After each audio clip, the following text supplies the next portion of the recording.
how to sign out of Google account remotely on all devices. Hello everyone, welcome to this channel. I'm here to help you out today, so without any delay, let's get started.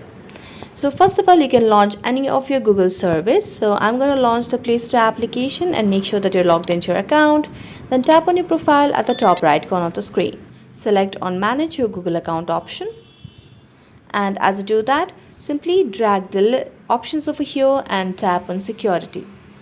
As you tap on Security, scroll down, and as you scroll down, you can see the options of your devices. Simply select on Manage all devices. And as you do that, you will be able to see all the devices that are logged in. Now if you want to sign out of a particular device for your Google account, simply tap on it, and as you do that, you will be able to see the option of log out, or you can just, so let's verify ourselves first.